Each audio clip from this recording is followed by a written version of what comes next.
అసలు ఈ క్షేత్రానికి తల్పగిరి అని పేరు ఎలా వచ్చిందో మీకు తెలుసా? Welcome back to my channel. First time చూస్తున్న వాళ్ళు ఏం చేయాలో తెలుసు కదా, సబ్స్క్రైబ్ చేసుకుని బెల్ ఐకాన్ క్లిక్ చేయండి. హలో నెల్లూరు, ముందుగా అందరికి నూతన సంవత్సర శుభాకాంక్షలు. మీకు ఈ ప్లేస్ చూడగానే అర్థమైపోయి ఉంటుంది నేను ఎక్కడున్నాను అని. తెలిసిన వాళ్ళు ఒక లైక్ వేసుకోండి. ఇదేనండి 7వ శతాబ్దంలో పల్లవ రాజులు నిర్మించిన శ్రీ తల్పగిరి రంగనాథ స్వామి ఆలయం. అసలు ఈ క్షేత్రానికి తల్పగిరి అని పేరు ఎలా వచ్చిందో మీకు తెలుసా? పురాణాల ప్రకారం కశ్యప మహర్షి కోసం సాక్షాత్తు ఆదిశేషుడే ఇక్కడ ఒక కొండగా మారి స్వామివారికి తల్పంగా అంటే పాన్పుగా మారాడట. సాధారణంగా గుడిలో తూర్పు వైపు ఉంటే ఇక్కడ స్వామివారు పడమర అంటే వెస్ట్ ఫేసింగ్ లో ఉంటారు. కేవలం ఆధ్యాత్మికమే కాదండి, చారిత్రక గొప్పతనం కూడా ఈ ఆలయానికి ఉంది. మన మహాకవి తిక్కన గారు మహాభారతాన్ని తెలుగులోకి అనువదించింది కూడా ఇదే పవిత్ర స్థలంలోనే.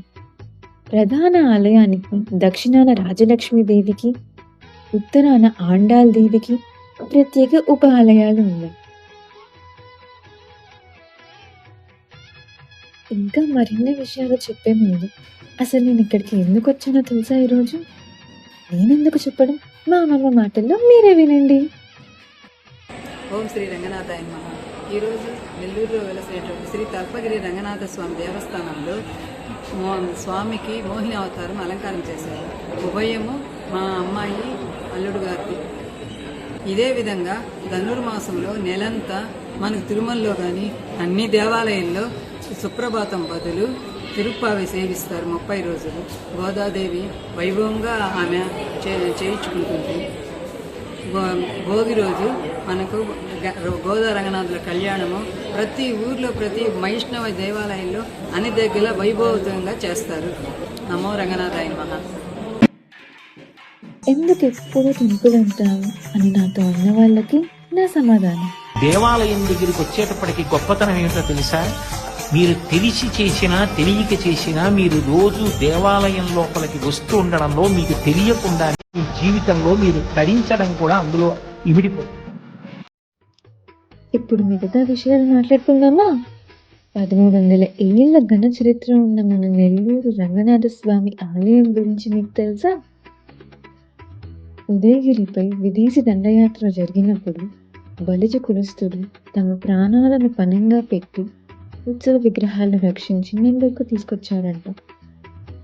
స్కంద పురాణం ప్రకారం కశ్యప మహర్షి చేసిన యజ్ఞం తర్వాత ఆ యజ్ఞకుండం నుండి శ్రీ రంగనాథుడు ఉద్భవించారని ప్రతీతి. అలా పెన్నా నది దగ్గరికి వెళ్ళి కొన్ని ఫోటోలు తీసుకొని ఒక స్వామివారి పూజకి బయలుదేరాం.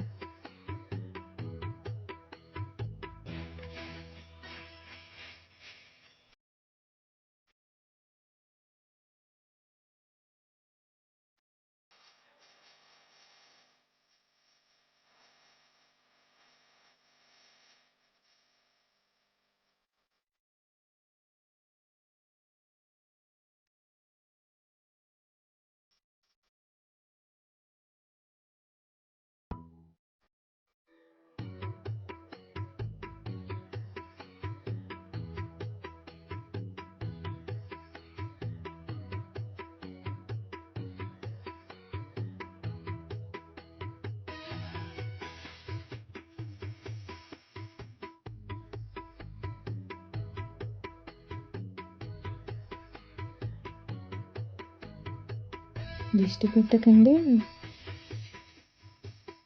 ఈసారి మీరు నెల్లూరుకి వచ్చినప్పుడు తప్పకుండా ఈ ఆలయాన్ని దర్శించుకోండి.